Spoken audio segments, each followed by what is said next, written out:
안녕하십니까. 국민의힘 윤희숙입니다. 저는 이번에 20대 대통령 후보 출마를 선언했습니다. 망둥이라는 얘기를 듣고 있는데요. 저는 돌고래가 되겠습니다. 응원해 주십시오. 감사합니다.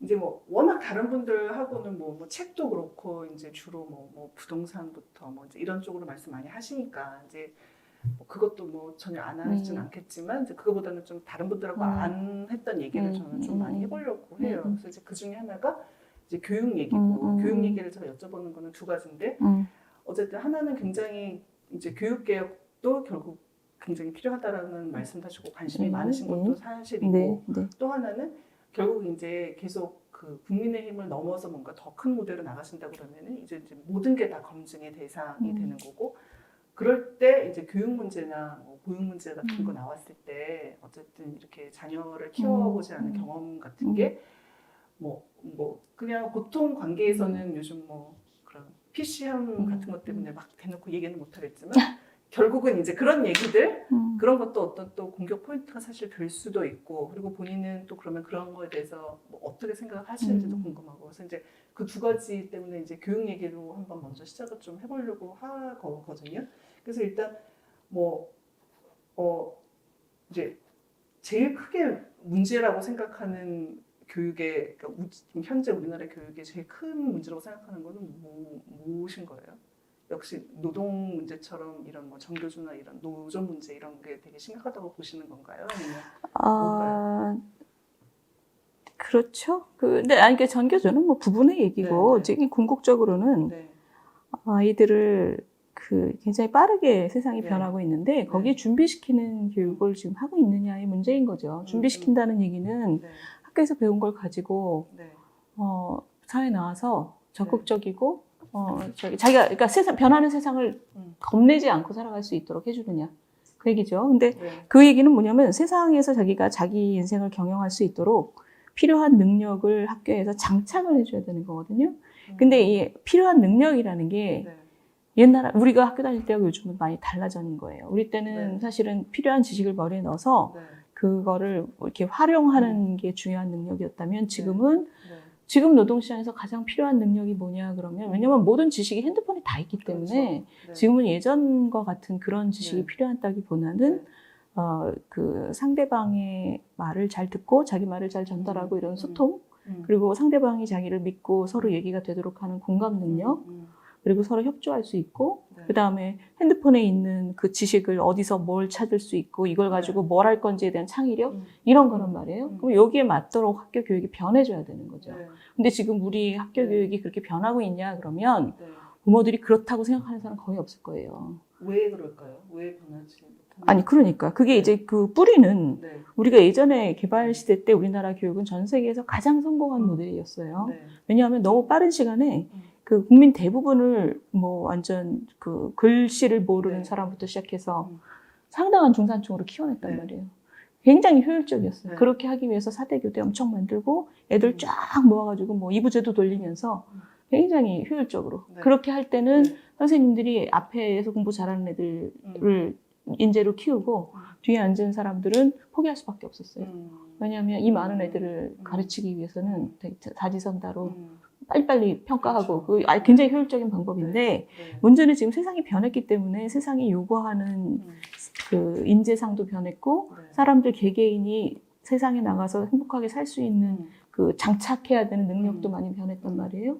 근데 예전과 같은 그런 교육 방식으로는 그게 맞춰지질 않은데 그러면 교육이 빨리빨리 변했어야 되는데 우리나라는 예전에 그 굉장히 강력하게 컨트롤된 시스템 속에서 획일화된 교육을 경직된 방식으로 제공하던 것에서 움직이질 않고 있는 거예요. 그러니까 예전에 한때 매우 그 성공적인 모델이 스스로를 그 보수하는 데 실패하고 있는 거예요. 그러면은 단순히 그러니까 그냥 학교가 어쨌든 변하지 못하고 있는데 그러면은 그거는 교육의 내부의 문제라고 보시는 거예요? 학교가 변하지 않는다는 거의 핵심은 뭐냐면 교사가 안 변하는 거예요. 교사가 안 교사가 변하는 안 거예요. 변한다. 교육은 교사가 변해요. 그렇죠. 네. 근데 그 교사들을 네. 변하게 하는 네. 압력이라는 게 사회적인 압력이라는 게 존재해야 돼요. 그렇죠. 왜냐하면 저도 학생들을 가르쳐 봤지만 네. 한 번 만든 강의 노트, 한 번 이렇게 익숙해진 강의 방식을 바꾸는 네. 거는 네. 교수나 교사 입장에서 굉장히 귀찮은 일이에요. 그렇죠. 그래서 되도록이면 그렇게 안 하려고 해요. 음. 어쩔 수 없는 일이 벌어지면 해요. 음. 근데 우리나라의 선생님들 중에 훌륭하신 분들도 계시지만 전체 시스템이 지금 경직돼 있단 말이에요. 그리고 대부분의 분들은 거기 굉장히 익숙해져 있고 큰 문제의식이 없어요. 그러면 이게 사회적인 압력으로 다가가야 돼요.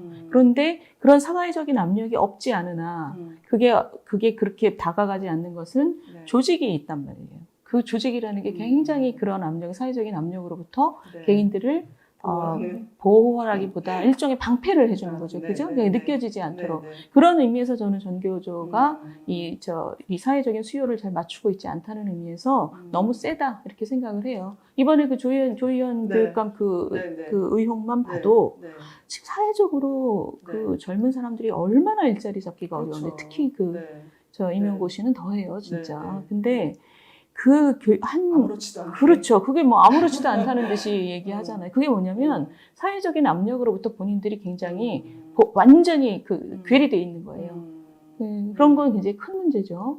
그래서 지금 뭐 근데 그러면 어쨌든 이제 뭐 저희가 계속 그거를 방치할 수는 없고, 그렇죠. 그럼 어떻게든 그 압력을 계속해서 넣어야 되는데 그러면 뭐 어떤 방법이 있다고 보시는 거예요? 이건 굉장히 근본적인 문제예요. 네. 저는 그러니까 사실 그런 것 때문에 대통령이 출마한 거죠. 네. 왜냐하면 이 문제를 네. 제대로 지적하는 사람이 없어요. 이 문제를 사실은 네. 국민들한테 계속 제기해야 돼요. 이게 지금 변하지 않을 것 같은 문제라고 보이지만 변해야 되는 문제다. 그리고 그걸 변하게 할 수 있는 존재는 사실은 사회적인 압력에서 나오는 거고 그건 국민들이 요구하셔야 된다. 국민들이 요구하게 만드는 거는 리더의 자질이에요. 이게 우리나라가 지금 이런 수요를 느끼고 있고 이런 수요를 맞춰야 되는데 그래야지 개개인이 행복할 수 있는데 지금 교육이 안 변하고 있다. 이거를 우리 같이 요구합시다. 이런 담론을 만들어내는 역할을 하는 거죠. 그러면 결국은 어쨌든 좀 더 그냥 그 사람들을 설득하는 게 아니라 국민을 그렇죠. 설득을 맞습니다. 해서 왜냐하면 맞아요. 왜냐하면 이런 이해 집단이 셀 때는 네.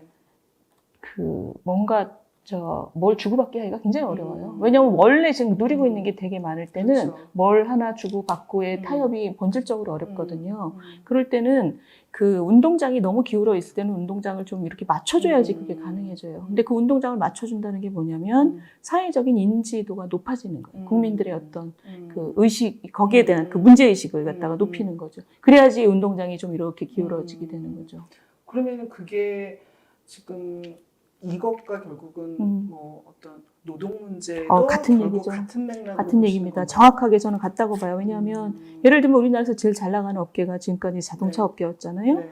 근데 자동차 업계도 그 몇 년 전에 지금 네. 여당에서 네. 광주 일자리라 그래서 좀 싼 일자리를 그쵸. 만들고 네.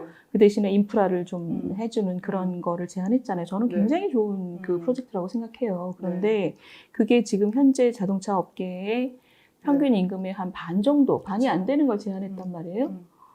근데도 일할 사람이 많다는 거죠. 그럼요. 근데 지금 그러면 그 얘기는 뭐냐면 지금 자동차 업계에서 일하고 있는 분들이 직장을 만약에 나가면 네. 시장에 나가서 그 정도의 임금을 반도 못 받는다는 얘기예요. 그러니까 이분들은 자기 현재 위치를 죽기 살기로 지키는 거예요. 근데 그런 상황에서 뭐 하나 조그만 거 가지고 타협이 되냐? 그렇지 않아요. 그러니까 이거를 굉장히 사회적인 압력을 사실은 높이는 일이 필요한 거죠. 근데 이제 또 뭐 맞는 말씀인데 다른 한편으로는 사회적인 압력이라는 게 결국 굉장히 시간이 많이 걸리잖아요. 뭐 그렇긴 하지만 근데 그렇긴 한데 네. 그게 사실 그 정치의 문제죠. 아니 그러니까 제가 하고 싶은 얘기가 뭐냐면 국민들을 그 부분으로 다 이해를 시키고 뭐 하는 거는 굉장히 시간이 많이 걸리는데 사실 어떤 특정한 이해 집단이 갖고 있는 표는 당장 눈앞에 보이잖아요. 그래서 사실은 지금까지 저는 안 돼왔던 게 뭐 그런 거에 대한 뭐 굴복? 왜냐면 당장 무슨 내가 뭘 당선이 돼야 그 다음에 뭐가 있는 거지. 뭐 물론 그런 식의 논리를 계속해서 이어왔다고 생각을 하는데 그러니까 그러면은 과연 이게 지금 우리가 생각할 때는 이게 굉장히 합리적인 방안 같지만 이게 사실 시간이라는 것도 굉장히 중요하고 그다음에 당장 내가 내 눈앞에 누가 있느냐도 중요하고 그러면 굉장히 현실적인 벽이 있을 거란 말이에요. 그러면은 그럴 때 과연 과거를 답습하지 않을 수 있을까? 시간이 그렇게 많이 주어지지는 않잖아요. 근데 정치인들한테. 지금 계속 점점 심화되는 게 뭐냐면 네.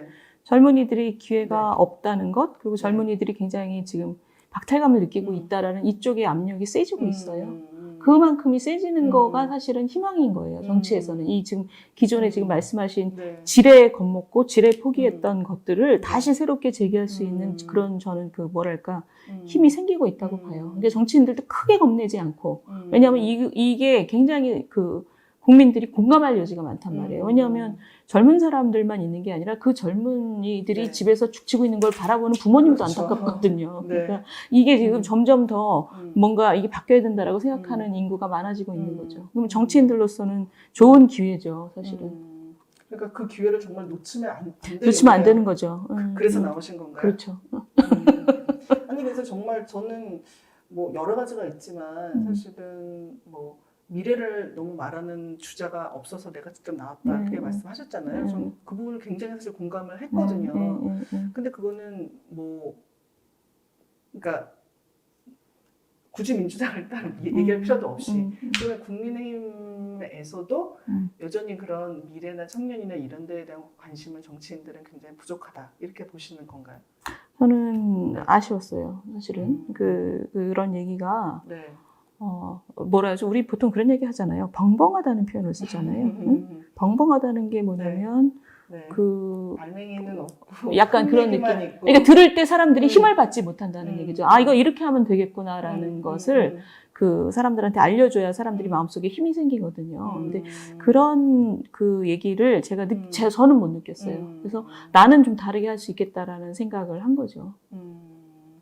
근데 사실 그 부분이 제가 사실 과거부터 굉장히 궁금했거든요. 청년들 얘기 많이 하시고 그다음에 제가 만나기 직전에 책을 이제 다시 한번 보니까 30대 샀더라고요. 그것은 최근에 다시 이제 쭉 보니까 챕터마다 청년들 얘기를 하셨더라고요. 그래서 사실 근데 그 전만 해도 청년이라고 그러면 굉장히 어떻게 그냥 소모품처럼 쓰거나 뭔가 그냥 내 얘기를 방패 삼아 해주는 존재? 사실 정치권에서 그렇게 되었단 말이에요. 근데 보면은 굉장히 모르겠어요. 다른 사람들은 뭐좀 제가 볼 때는 좀 진정성이 사실은 느껴졌는데 그래서 저는 그것도 약간 미스매치라고 생각을 했던 게 사실은 그게 굉장히 개인 경험에서 나올 수밖에 없거든요.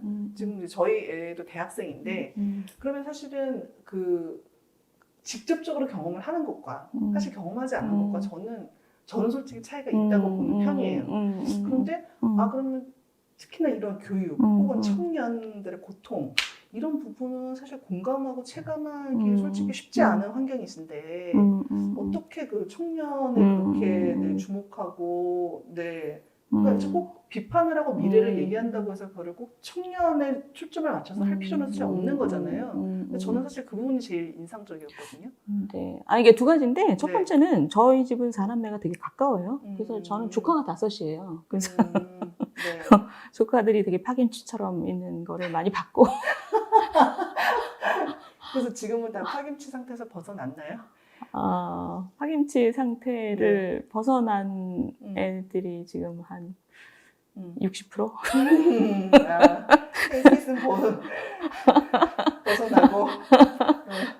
그래서 그 파김치처럼 있는 얘기를 들어보면 왜 이러고 있냐 그러면 너무 합리적인 거예요. 파김치 상태가. 그러니까 그 조카들이 커가는 걸 제가 봤으니까 사실은 부모들의 안타까움을 같이 많이 느꼈고 두 번째는 제가 이 정책을 저는 사실은 저거죠. 굉장히 젊을 때부터 쭉 했으니까. 근데 저는 특히 그중에서 제가 하는 게 재정이잖아요. 재정을 보면 우리 사회는 좀 지속 가능하지 않아요. 그리고 이게 어떤 의미냐면 지금 경제활동 5명이 노인 1명을 먹여 살린단 말이에요. 그렇죠. 근데 이게 이 30년 지나면 이게 1명이 1명을 먹여 살리는 게 돼요. 여기 있는 분들은 이제 50대 후반 되면 어마어마한 진짜 이 어깨뼈가 으스러질 거예요. 그걸 생각하면 근데 그 어깨가 으스러지는 짐을 져야 되는 젊은이들이 지금 잡도 없어.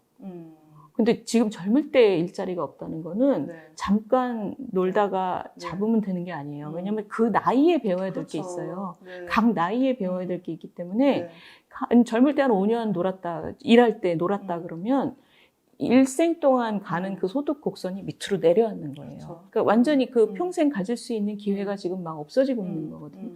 그걸 생각해보면 야, 이거 내가 노후를 의탁해야 되는 젊은 세대.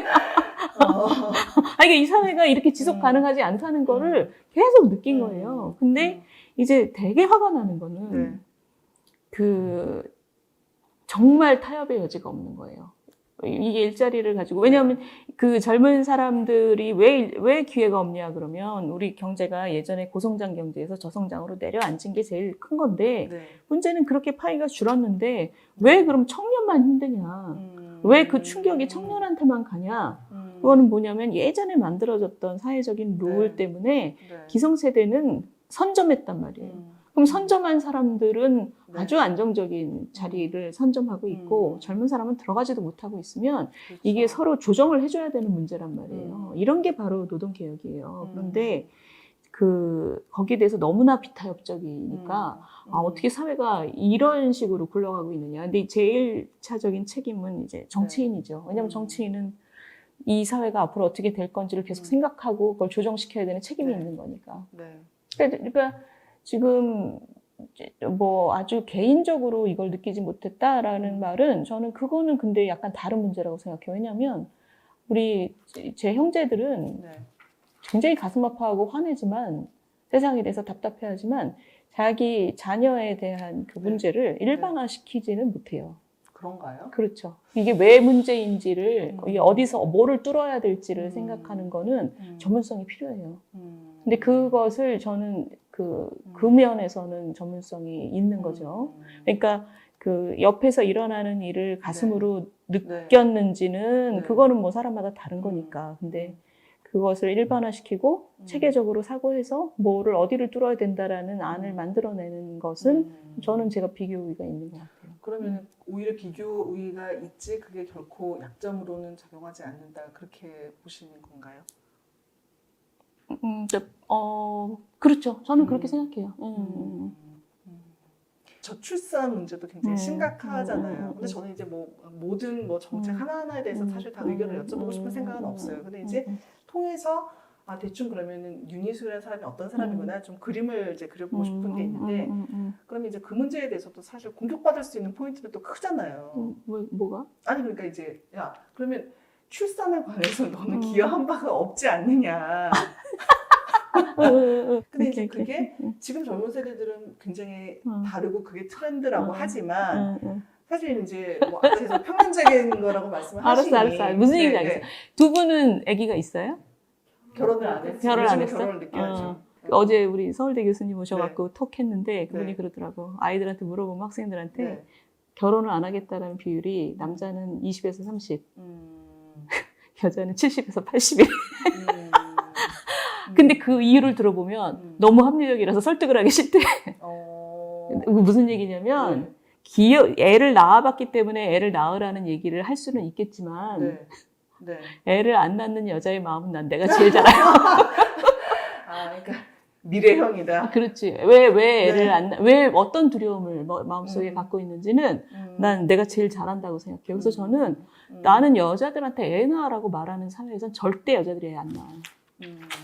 여자들한테 당신이 어떤 삶의 형태를 선택하더라도 행복하게 만들어주겠다라는 사회에서야 여자들이 애를 낳아볼까 이러지 무슨 그런 압력을 주는 그러니까 결혼을 하든 안 하든 애를 갖든 안 갖든 전혀 차별 없이 그냥 각자의 고른 상태에서 행복하게 뭐가 필요할까요? 우리 생각해 봅시다. 이런 분위기가 돼야지 저는 그런 결정들이 의미가 있다고 생각해요. 그러니까 이 저출산 사회가 왜 왔는지를 가장 잘 이해할 수 있는 사람이 저 같은 사람이. 그러면 역시 그런 거에 대한 대책 같은 것도 지금 많이 그렇죠. 나는 제일 큰 대책이 난 이거라고 봐요.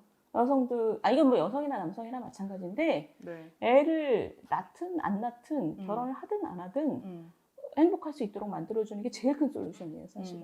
그리고 제일 중요한 건 만약에 애를 낳는 결정을 한다고 했을 때 그걸 겁내는 것을 줄여줘야 돼요. 그 왜 출산을 뭐냐면 겁내지 않는. 그렇죠. 요즘엔 남자애들도 비슷해요. 남자들도 비슷한데 애를 낳는 결정으로 인해서 자기가 네. 원래 생각했던 삶의 계획이 네. 뒤틀어지거나 포기되는 것을 무서워하는 거예요. 그런 그 어려움을 없애주는 게 최대의 그 솔루션이죠.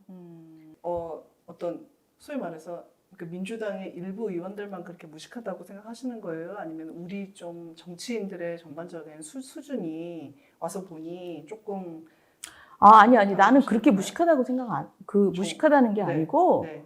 왜 무식하겠어 그분이 40분 사람인데 45고 변호사도 했고 지금 그 실무 경험도 얼마나 많은데 네. 저는 그 무식하다고 생각하는 게 아니고요. 그 정치인들이 통상 자신들이 원하는 게 네. 있기 때문에 네. 그것을 관철시키기 위해서 네. 그 얘기를 이렇게 뒤트는 거죠. 그러니까 근데 알면서? 그렇죠. 아니 대부분은 그런 것 같아요. 그 대부분은 그러는데 그걸 왜 하느냐 그러면 왜 그렇게 하느냐 그러면 우리 정치 문화가 그렇게 지금 확립이 돼 있는 것 같아요. 그러니까 이게 사람들을 설득시키거나 이게 맞는 얘기가 아니라는 거를 알면서도 자기가 원하는 쪽으로 얘기를 틀기 위해서 또는 자기 지지층을 끌어모으고 상대방 지지층을 그 밖으로 밀어내기 위해서 그러니까 굉장히 정치공학적인 의도에 따라서 그런 식으로 말이나 그 논리를 비트는 거죠. 그러니까 어떤 의미로 생각하면 무식한 게 아니라 엄청 똑똑한 거죠. 그러니까 엄청 정치 전문가들이잖아요. 그렇죠. 그런 거죠. 근데 그러면은 이제 뭐 제가 미래 되면 질문지에도 뭐 있었지만 사실 이제 뭐 얼마 전 인터뷰에서는 사실 그런 부분에 대해서는 조금 자신이 없다. 사실 그런 말씀을 하기도 하셨는데 조금 몇 달 지나고 보니 그거 별거 아니더라 이렇게 판단을 하신 건가요? 아니면 그럼에도 불구하고 내가 그거라도 배워서 해야겠다인 건가요? 그래서 그 질문 네. 되게 좋았는데 네. 내가 그래서 내 자신을 돌아봤는데 네. 내가 몇 달 동안 네. 깨달음이 온 거지. 나는 그게 굉장히 네. 중요하다고 생각하고 내가 그게 네. 없는 게 큰 단점이라고 생각했는데 지난 몇 달 지나면서 그게 크게 중요한 게 아니구나. 그러니까 그 기술이라는 거는 그러니까 뭐 그게 왜 내가 이 자신감이 생겼냐면 네. 그거보다 훨씬 중요한 거를 내가 가졌구나 하는 깨달음이에요. 그게 뭐냐면 네. 굉장히 이 나라가 지금 매우 그 심각한 병목에 처해 있고 이 병목을 풀지 않으면 이 굉장히 빠르게 쇠락할 것이다. 그리고 지속 가능하지 않다. 그래서 그 해결책을 그 문제를 제기하고 그 해결책을 같이 찾아 나가야 되는 문제의식을 강하게 가졌다는 게 지금 사회에서는 가장 중요한 거다. 가장 중요하다. 그거 없이 기술만 있는 거는 예전에는 나는 그게 내가 배워야 될 거라고 생각했는데 여기 와서 그게 아니더라고요. 그러면 이제는 굳이 배워야 할 필요도 없다 이렇게 생각을 하시는 아니 건가요? 배워야지. 배우는데 중요한 부분을 채운 다음에 그게 부수적으로 필요한 거지. 그 왜냐하면 자기의 메시지를 효과적으로 쓸데없이 남을 자극하지 않으면서 효과적으로 전달하기 위해서 그런 기술이 필요하죠. 그러니까 그건 내가 아직 미숙한 거 맞아요. 그러나 그러니까 아직도 그 부분은 아직은 미숙하죠. 그래서 나는 많은 사람의 얘기를 들어요. 매번의 결정에 있어서. 그런데 그러면 매번의 결정에서 다 내가 생각 못한 점을 얘기를 해줘요. 우리 친구들이 여기 같이 일하는 친구들이. 그래서 이게 경험으로부터 나오는 거 무시 못한다는 걸 제가 매일매일 느끼는데 문제는 그거를 주로 갖고 있고 가장 중요한 파트가 지금 빠진 거보다는 내가 낫다. 굳이 그거를 이렇게 놓고 보자면. 네. 그래서 그 두 가지를 다 가진 사람이 이번에 누가 있었더라면 저는 사실은 나올 생각을 안 했을 거예요. 원래 나올 생각도 없었고 제가 사실은 이거 말고 저거 말고 저 후속을 썼어요. 저 후속이 뭐냐면 내가 들어와서 1년 지내보니까 내가 민주주의라는 게 뭔지 참 몰랐구나 이런 깨달음을 내가 느낀 거예요. 그래서 왜냐하면 국회가 왜 이렇게 돌아갈까를 봤더니 이건 민주주의가 아닌데? 그럼 민주주의는 뭐지? 봤더니 나 같은 사람도 평생 사회과학을 공부했는데도 민주주의를 제대로 이해한 적이 없구나. 그럼 내가 이럴진데 우리 국민들은 오죽하며 다른 국회의원들도 나랑 크게 다른 것 같지 않더라고요. 그래서 우리나라가 지금 굉장히 문제가 많은 것 중에 하나는 우리가 여기에 대해서 까놓고 서로 얘기해 본 적이 없구나. 그래서 제가 그 책을 서둘러서 쓴 게 뭐냐면 서둘러서 쓰면 대선 경선 시작되기 전에 우리 당 후보들이 읽고 네. 그 기반 위에서 서로 얘기를 조금 더 높은 기반에서 얘기를 시작할 수 있겠다. 그러니까 내가 이제 그 공공재를 제공해 준다는 의미로 굉장히 서둘러서 썼어요. 그 책을 쓰면 네. 나오는 분들 또 국민들 관심 네. 있는 분들이 그거를 읽고 굉장히 그 압축된 시간이잖아요. 대선 그렇죠. 경선. 그 네. 시간 동안 이거에 네. 대해서 얘기할 수가 있고 그러면 사람들이 그 뭔가 이렇게 같이 공감하는 그 기반이 넓어지니까 네. 난 나라가 좋아질 거라고 생각을 했어요. 그래서 내가 1년 동안 느끼고 공부한 거를 음. 쓴 거죠. 근데 썼는데 그걸 다 쓰고 난 다음에 네. 아 내가 나와야겠다는 거 싶어요. 인물이 없다. 인물이 없다기보다 이 네. 얘기를 해줄 사람이 없구나. 그러니까 이게 인물이야 뭐 다 인물이지. 근데 네. 나보다 다 잘났어요. 내가 봤을 때는. 근데 문제는 요 얘기를 할 사람이 없구나. 아니 근데 이제 그래서 그 내부 이제 소위 말해서 범야권 후보들 얘기를 좀 해보려고 하는데 오늘이었나요 어제나 헷갈리는데 그 강준만 교수가 이제 칼럼 쓰시잖아요. 근데 거기 보니까 우리는 지금까지 비판이라는 게 상대편한테만 대고 하니까 너 죽자 비판밖에 안 되는데 야 결국 봐라 아무도 안 듣는다. 결국 그건 귀맞고 그러니까 차라리 같은 편끼리 너 잘 되라는 비판으로 이제 넘어가야 된다. 그러니까 그런 비판의 뉴 노멀 뭐 이런 걸 쓰셨더라고요. 저는 사실 굉장히 공감을 하고 그런 차원에서 사실 이제 과거에는 같은 편끼리 서로 손가락질을 하는 게 오로지 이제 내부 경선에서 내가 그 자리를 차지하기 위해서만 사실은 했잖아요. 근데 이제 그런 의미에서 저는 스파링 파트너라는 표현도 굉장히 좋다고 생각을 하는데 그래서 이제 그런 차원에서 사실 지금까지 언급된 그 후보들에 대해서 좀 아쉬운 점도 있을 것 같고 부족한 부분도 있을 것 같고 그래서 이제 그런 부분을 사실은 이게 우리가 뭐 내가 한 자리를 차지하기 위해서 저 사람을 깎아내리는 게 아니라 서로 그렇게 너 잘 되라고 하는 비판 그런 차원에서 조금 그 후보분들 얘기를 조금 해봤으면 좋겠거든요. 그래서 이제 그 중에 하나가 저는 처음에 이제 그 윤석열 이제 그 정치 선언 했을 때 사실 너무 미래에 대한 얘기가 없다. 근데 사실 그거는 모든 국민들이 다 느끼는 바였을 거예요. 남을 깎아내리는 것만으로 권력을 잡는다? 그거는 아무리 지금 우리가 문재인 시대를 살고 있다고 해도 저는 그거는 굉장히 부족하다고 생각을 하고 그렇게 생각하는 사람이 굉장히 많거든요. 네, 그러니까 저는 이렇게 뭐 남의 네. 그 인물평하는 거는 되게 싫어하는데 네. 그리고 지금 안 선생님 말씀하신 것좀 잘 되라고 하는 얘기는 네. 가서 해야지 신문에다 할 얘기는 아니에요. 그런데 얼굴 보고 해야지. 근데 네. 지금 그 말씀은 상당히 공적인 의미가 있어요. 그러니까 네. 그 지금 말씀하신 것처럼 네. 그 비판만 있어서 네. 나라를 이끌기는 어렵다라고 생각하시는 건 저도 공감하지만은 네. 그럼에도 불구하고 네. 어마어마하게 많은 분들이 지금 네. 그분한테 자기 희망을 담고 있단 말이에요. 그건 뭐냐면 네. 국민들의 분노가 커서 그래요. 그 분노를 이렇게 모으는 것도 굉장히 중요한 지금 덕목이죠. 근데 모으는 것도. 그럼요. 그게 이제 이 범야권에서 굉장히 가장 큰 자산이죠, 지금. 그런데 제가 느꼈던 건 이것만으로는 나는 우리나라를 미래로 끌고 가기는 어렵다라고 난 판단을 한 거고 나는 그래서 그 목소리를 낸 거예요. 그런데 지금 지지율을 보면은 그분이 30몇 프로 나오고 저는 뭐 한 3% 나오잖아요. 뭐 이제 시작하셨으니까. 뭐 그렇기도 하지만 네, 네. 그 국민들이 지금 느끼고 네. 있는 게 그거란 얘기예요. 그러니까 우리는 미래에 대한 얘기가 좀 더 있었으면 좋겠다고 네, 생각하지만 네. 그렇게 느끼는 분은 지금 3%밖에 없다는 얘기예요. 그러니까 그런 얘기는 앞으로 내가 이거를 끌고 나가서 이 미래에 대한 얘기가 얼마나 중요한지를 설득해서 내 파일을 키워가는 거죠. 그죠? 그리고 키워가는 과정에서 이분하고 아주 치열하게 나는 뭐 잘 되라고 해주는 얘기가 아니라 서로 잘 되겠다고 나는 치열하게 경쟁해야 된다고 봐요. 그러니까 그러는 과정에서 나는 그 사람에게서 배울 걸 더 배우고 그 사람은 나로부터 또 가져갈 걸 가져가겠죠. 그렇게 해서 결국에는 국민의 선택을 누가 받느냐이고 그리고 진 사람은 깨끗하게 다른 사람을 도와주고 그게 지금 우리가 같은 편 안에서 할 수 있는 서로가 서로의 스파링 파트너가 된다는 게 그런 의미죠. 근데 이제 어쨌든 그분은 서사를 만들어 오신 거고 이제 본인의 의지와 상관없이 그렇죠? 그래서 이제 분노가 이제 그쪽의 희망으로 이제 많이 작용한 건 맞는데 그거는 어떻게 보면은 본인이 나서서 만든 서사라기보다는 만들어진 서사인 거고. 결과가 중요하죠. 근데 그러면 진짜로 그분의 그러면 장점은 뭘까요?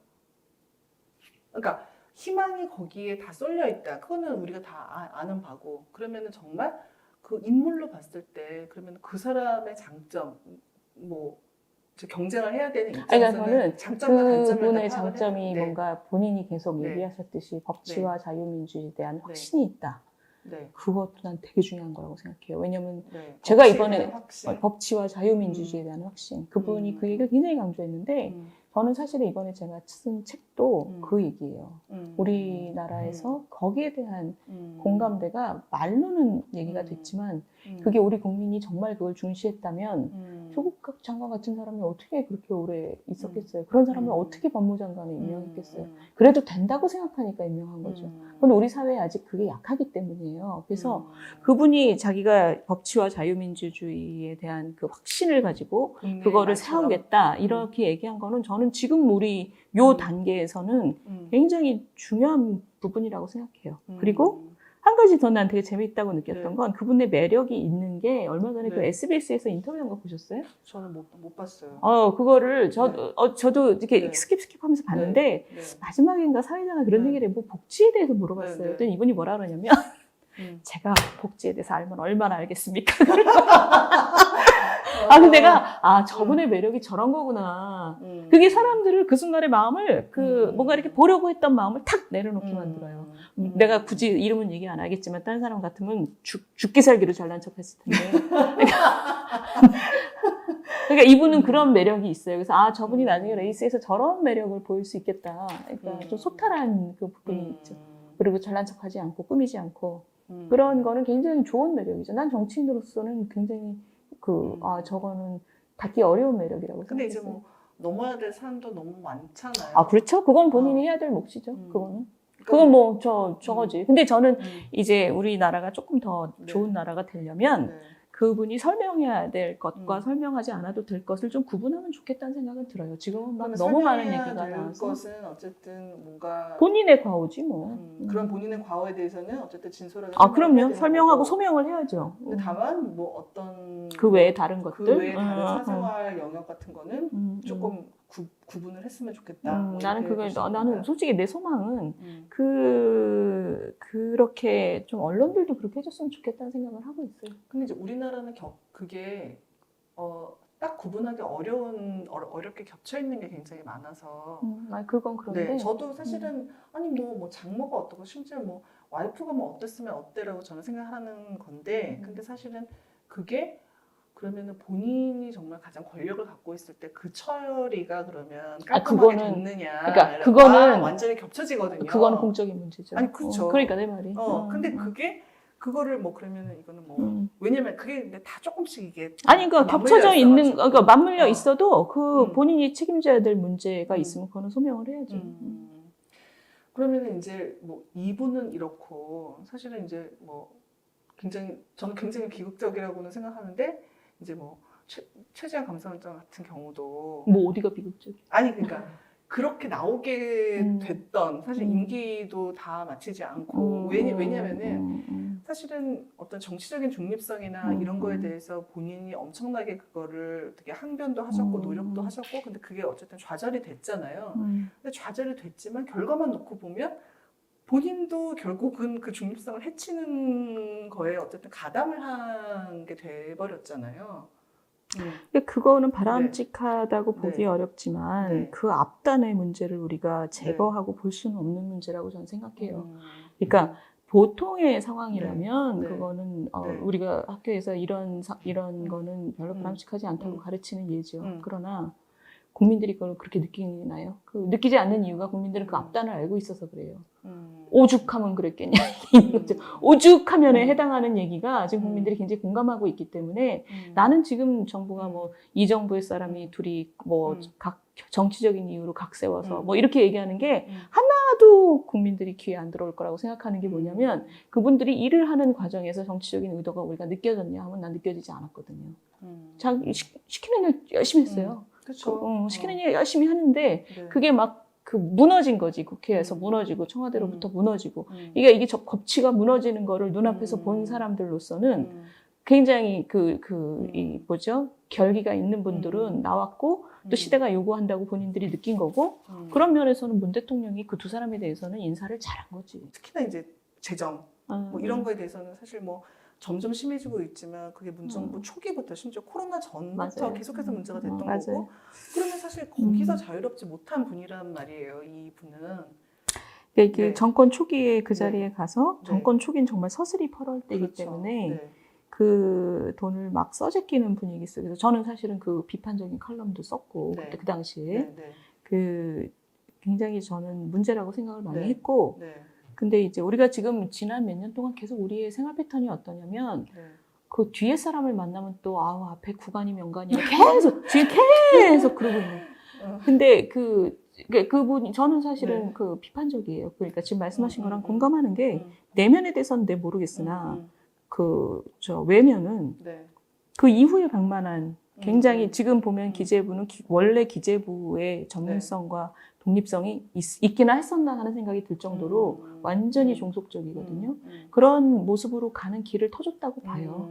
그래서 저는 사실 그 부분에 있어서는 굉장히 비판적이지만 그분이 뭐 지도자로서 어떠냐, 그거는 또 딴 문제죠. 그거는 뭐 내가 그 부분에 있어서 기재부 장관으로서의 그것에 대해서 비판적이라고 해서 그게 뭐 전체를 얘기하는 건 아니니까 두고 봐야죠. 이분이 어떤 메시지를 들고 나오느냐. 내가 윤석열 총장에 대해서도 어떤 메시지를 들고 나오느냐가 그게 국민들에게 희망을 주고 국민들의 마음을 들어올리느냐. 그게 중요한 것처럼 그 김동연 장관도 나는 그 부분이 제일 중요하다고 봐요. 어떻게 국민의 마음을 움직일 것이냐. 그렇죠. 그렇게 해서 그렇지. 그 국민들한테 희망을 보여줄 것이냐. 그 부분이 이게 아무리 이렇게 똑똑한 말을 한다고 해서 국민들이 희망을 느끼는 건 아니거든요. 그러면 뭐에서 희망을 느낄까요? 길을 보여줘야지. 길을 이렇게 갈 수 있겠다. 그러니까 국민들이 그렇게 말의 성찬을 정치가들의 말의 성찬을 듣고도 듣질 않잖아요. 관심도 없고 그렇잖아요. 믿지도 않고 관심도 없어요, 사실은. 그거를 그런 거를 바꾸면서 저 사람을 뽑고 저 사람이 말하는 대로 우리가 한번 따라 보면 우리가 더 미래가 좋아지겠다라는 그 희망을 마음속에 심어주는 거, 난 그게 정치가의 제일 큰 자질이라고 봐요. 그러니까 그런 일을 할 수 있을까? 지금 나는 그걸 하겠다고 나온 거고 다른 분들도 이 레이스에서 그런 자질을 갖추게 되는 게 아까 얘기한 그런 거지. 진정한 서로의 스파링 파트너가 돼서 범야권의 이게 좋아지는 거죠. 근데 그러면 현재로서는 난 내가 제일 잘한다고 생각해. 그러면은 이제 3%에서 30%로 가는 길은 사실 굉장히 험난하잖아요. 그렇죠. 근데 그러면은 뭐 결국 다시 이제 좀 반복되는 질문인 것 같긴 한데 그러면 어쨌든 내가 설득을 시켜야 되는 건데 근데 이제 많은 사람들은 같은 얘기를 해도 더 지명도가 있고 브랜드 가치가 있는 사람한테 아무래도 시선이 쏠리게 돼 있잖아요. 그렇죠. 그러면은 그거에 대한 본인이 갖고 있는 전략? 3%를 30%로 만들기 위한 전략? 뭐 이런 게 뭐가 있을까요? 근데 저는 사실 서울시장은 비전으로 승부하는 자리는 아니에요. 그거는 굉장히 그 시스템 속에서 움직이기 때문에. 근데 사실은 대통령은 자신의 비전을 국민들한테 공감을 얻어서 그렇게 끌고 가는 리더의 역할이 크죠. 그래서 그거는 지금 그 국민들한테 어떤 미래를 보여주고 내가 그 미래로 갈 수 있는 길을 뚫을 능력이 있다라는 거를 설득하는 게 가장 크고 근데 지금 말씀하신 것처럼 국민들이 정말 분노가 너무 커서 아니 저는 근데 출마 선언한 다음에 많은 분들이 제가 얘기하는 메시지를 너무 좋아하시더라고요. 너무 좋아하셔서 사실은 너무 좀 황송할 정도로 좋아해 주시는 분들이 많아요. 근데 그럼에도 불구하고 지금 3%와 30%의 차이가 보여지듯이 훨씬 더 많은 분들은 일단 하여튼 지금 너무 화가 나서 제일 될 만한 사람을 나는 밀겠다 이런 분도 되게 많거든요. 근데 여기는 제가 봤을 때는 될 만한 사람을 밀겠다도 있지만 되면 다 잡아낼 거야가 더 강하지 않을까. 그렇죠. 이 사람이 잡아내는 전문가야. 저는 그게 되게 크다고 보거든요. 그러니까 그거는 뭐 어떻게 봐도 바람직하지는 않은 거잖아요. 바람직하지 않죠. 근데 그 부분에 그러면은 예를 들어서 만약에 내가 막판에 뭘 몰려가지고 그러면 나도 잡아낼 수 있어. 그런 전략도 쓰실 수 있는 건가요? 아니 그게 내 말은 그런 지금 국민들이 그런 마음속에 그런 게 있다면 그런 거는 그 대통령 경선과 그 이후에 그 과정에서 정제가 돼야죠. 그게 지도자 역할이지. 그렇게 막 나가는 분노를 막 끌어올리는 건 지도자 역할은 난 아니라고 봐요. 그렇게 잠재되어 있는 분노를 딱 그 타겟이 된 방식으로 모아내서 그걸 에너지로 만들 때 그 뭐 무한정의 복수라든가 뭐 이런 거는 그런 거는 죽여가면서 아니 문재인 대통령이 제일 욕먹는 게 뭐예요? 문자 폭탄 하라고 그래서 욕한 거 아니야. 그게 뭐 양념이고 에너지고 그게 뭐야?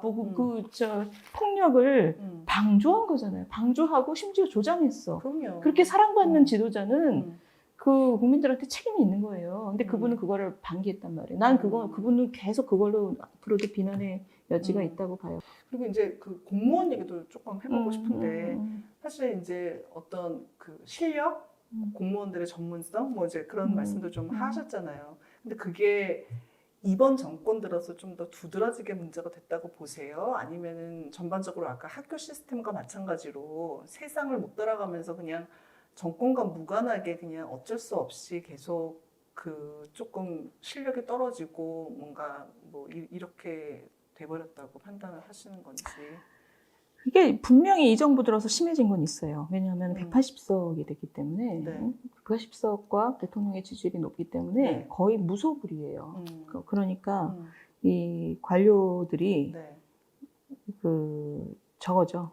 아 그리고 대통령부터 사실은 저는 대통령부터 그렇다고 생각해요. 예전에 권위주의 시대 대통령들은 권위주의 시대 이후 민주화 된 다음에도 마찬가지였죠. 예를 들면은 뭐 노무현 대통령까지 DJ 노무현까지만 해도 그 이러지는 않았어요. 그러니까 뭔가 긴 방향에서 했지. 근데 지금은 정말 정치 논리에 의해서 움직이잖아요. 청와대하고 국회가 한 몸으로 정치 논리에 의해서 움직이는데 그러니까 저 리더 자체도 방향성이 없는데 거기다가 180석까지 돼 있어. 그러니까 이제 이게 뭐 너무 센데 막 좌충우돌 하는 거죠. 근데 이 좌충우돌 할 때 관료 집단이 예전 같으면 좀 이렇게 좀 약간 이렇게 잡아주면서 이것은 좀 아니 되옵니다라든가 이런 걸 했는데 지금은 그런 역할이 진짜 안 보여요. 없는 거는 사실은 관료라는 거는 어떻게 보면은 뭐 철밥통이라는 표현 많이 쓰잖아요. 그러니까 물론 아주 정치적인 야망이 뭐 있는 뭐 특정한 두 물론 있지만 그럼 대부분의 철밥통이고 뭐 그렇다고 그러면은 사실 이렇게까지 뭐 어떤 무지막지한 정치 논리로만 밀어붙이는 것들이 있을 때 사실은 정권보다 공무원의 수명이 더 길잖아요. 근데 그럼에도 불구하고 이게 이번 정부는 사실 좀 이상한. 그러니까 이런 거예요. 그러니까 지금 말씀하신 게 정확한 거지. 공무원을 왜 철밥통을 만들어줬겠어? 공무원을 철밥통으로 만들어준 이유는 이런 정치적인 것에 겁내지 말고 일 열심히 하세요. 이런 거예요. 이게 이제 관료주의의 핵심이에요. 그런데 그런 사람들도 욕심들이 있단 말이에요. 어디까지 가고 싶다, 뭐 이런 것도 있고 또 조직의 분위기도 있고. 그러니까 그런 사람들에게 겁이 있단 말이에요. 겁이. 그 두려움을 이기게 해주는 게 뭐냐면 본인의 소신이에요. 그리고 소신과 실력이에요. 실력을 오래 쌓으면 이건 정말 안 되는데 이러면 이제 그게 용기가 되는 거거든요. 예를 들면 나는 되게 굉장히 중요한 예가 탈원전 같은 거라고 생각해요. 탈원전 같은 결정에서 만약에 산자부의 공무원들이 그 에너지 정책에 대해서 오래 공부한 오래 전문성을 쌓은 사람들이 그 실력이 있는 사람들이 그 자리에 있었다면 이 모든 골목에서 아무런 견제 없이 이게 이렇게 되지 않았을 거라고 난 생각해요. 그러니까 이게 뭐냐면 우리나라의 공무원 시스템도 지금 한계에 도달했다는 거예요. 세상이 너무 복잡해지고 있기 때문에 이제는 전문성이 있는 공무원 시스템이 필요해요. 근데 우리나라는 지금 예전부터 지금까지 계속 그냥 순환급직이라 해서 모든 사람이 모든 걸 다 하는 시스템이었단 말이에요. 이러니까 전문성이 없어. 그러니까 전문성이 없으니까 힘이 없는 거예요. 그러니까 지금 여러 가지가 겹쳐 있는 거죠. 정치는 점점 더 그 정치가 추세 속에서 공무원들이 점점 안 그래도 지금 점점 압도되고 있는데 게다가 이 복잡한 세상에서 뭔가 남들보다 더 잘해야 되는 그 전문성도 없어. 그러니까 지금 모든 게 지금 이렇게 아구가 안 맞고 있는 거죠. 그러면은 근데 사실 이제 그러면 어떤 방식으로든지 이것도 역시 노동개혁처럼 공공부문 개혁이죠 이게. 공공부문 개혁 중에서 공공부문 개혁의 중요한 그 조각 중에 하나죠 이게. 이 공무원들의 전문성을 끌어올리는 네. 그 인사 시스템이라는 건 사실 오래전부터 얘기됐던 거예요. 근데 이제 이런 게 사실은 저항이 굉장히 크잖아요. 그렇지만 이거는 또 뭐 이거는 그러니까 공공부문 개혁 중에서도 이 부분은 나는 그냥 공감대만 있으면 네. 공공부문 개혁은 사실은 공공부문 노조가 저거 하긴 하지만 네. 그렇게 막 정권이 맘만 먹으면 할 수 있어요. 음. 다른 거랑 달라요. 왜냐면 공공부문이니까. 그러니까 본인이 이렇게 저격을 하고 그다음에 본인의 비전을 얘기하고 그것만으로도 조금 이번 대선판이 업그레이드가 됐다고 생각을 하세요? 어떻게 판단하시나요? 그렇지 않겠어요? 그런 얘기를, 정책적인 얘기를 우리가, 그러니까 나는 이 5년마다 돌아오는 대통령 선거가 사실은 앞으로 우리나라가 어떻게 가야 된다는 것에 네. 대한 일종의 잔치예요. 일종의 잔치고 생각의 싸움이에요. 그 생각의 싸움에서 나온 에너지를 모아가는 게 다음 5년을 위한 자산이 되는 거거든요. 근데 그 5년마다 돌아오는 그 잔치를, 그 에너지를 제대로 모아내지 못하는 건 사회적으로 되게 낭비예요. 그런데 그런 문제의식을 갖고 있는 사람들이 많을수록 좋은 거죠. 근데 나는 그 문제의식을 굉장히 강하게 갖고 있기 때문에 내가 이 대선 전국을 조금 더 건설적으로 만들 수 있다고 저는 생각해요. 그러니까 이미 참여하신 것만으로도 이미 그 효과는 분명히 있다고 본다. 그러니까 뭐 참여해서 앞으로 제가 어떻게 하는지 달렸지만 어쨌든 제가 그런 역할을 분명히 할 거라고 생각해요. 그러면 결국 같은 얘기지만 한번 그냥 정리되는 한 문장으로 윤희숙이 있는 대선판과 윤희숙이 없는 대선판은 뭐가 다르다? 뭐가 다르다? 네.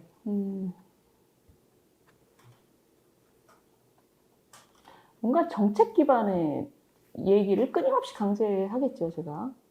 그러니까 정책에 대해서 얘기하는 선거판을. 그러면 지금까지는 단 한 번도 정책에 대해서 얘기하는 선거는 없었다라고 생각하시는 건가요? 단 한 번도는 아니지만 제대로 된 거를 제가 본 적은 없고 일단 지금 이번 판은 그래요. 이번 판은 특히 더 정책에 대해서 얘기하는 분위기가 아니에요. 그래서 사실은 근데 이게 벌써 지난 선거도 그랬단 말이에요. 그렇죠. 지난 선거도 그랬죠. 거의 그냥 완전히 승자가 정해져 있었기 때문에 이게 우리가 대선의 그 생각의 싸움을 하지 않은 지 되게 오래된 거예요, 지금. 그러니까 지금 이번 선거는 전 그런 면에서 굉장히 중요하다고 봐요. 우리가 앞으로 어떤 방향으로 갈 건지에 대한 얘기를 너무 오래 안 했기 때문에 이번에 그걸 해야 되고 그것을 그 생각의 싸움을 고급으로 만드는 역할을 제가 해야 되는 거죠.